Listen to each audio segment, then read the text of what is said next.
पूर्व विभाग सार्वजनिक वाचनालय सोलापूर आणि हृदयस्पर्श बहुउद्देशीय सामाजिक संस्था यांच्या संयुक्त विद्यमाने आयोजित मराठीतून तेलुगू लिहायला वाचायला शिका या 10 आठवड्यांच्या मोफत डिजिटल व प्रत्यक्ष अभ्यासक्रमाच्या रविवारी उत्साहपूर्ण वातावरणात शुभारंभ झाला। उद्घाटनानंतर तात्काळ पहिल्या वर्गालाही सुरुवात करण्यात आली। या अभिनव उपक्रमाला मोठा प्रतिसाद मिळत पहिल्याच दिवशी 74 प्रशिक्षणार्थींनी सहभाग नोंदवला। कार्यक्रमाच्या अध्यक्षस्थानी पूर्व विभाग सार्वजनिक वाचनालयाचे उपाध्यक्ष देविदास गोटीपामोल होते।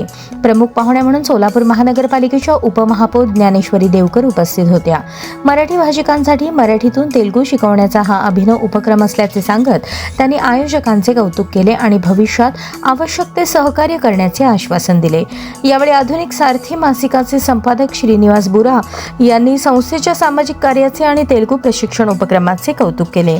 मागील वर्षाच्या तुलनेत यंदा अधिक प्रतिसाद मिळाल्याबद्दल त्यांनी समाधान व्यक्त केले। तेलुगू मराठी साहित्यिक संस्थेचे संस्थापक अध्यक्ष व कवी नरेंद्र गुंडेली यांनी वाचनालयाच्या सुवर्ण महोत्सवी वर्षानिमित्त विविध भाषातील सुमारे 35,000 पुस्तकांच्या संग्रहाचे कौतुक करत तेलुगू व मराठी भाषेचे महत्त्व स्वलिखित कवितेतून अधोरेखित केले। पूर्व विभाग सार्वजनिक वाचनालयाचे कार्यवाह अरविंद चिन्नी यांनी वाचनालयाच्या विविध शैक्षणिक व सामाजिक उपक्रमांची माहिती दिली। यावेळी संचालक आनंद वल्लाकट्टी यांची प्रमुख उपस्थिती होती। कार्यक्रमाचे सूत्रसंचालन गौरीशंकर दिकोंडा यांनी केले।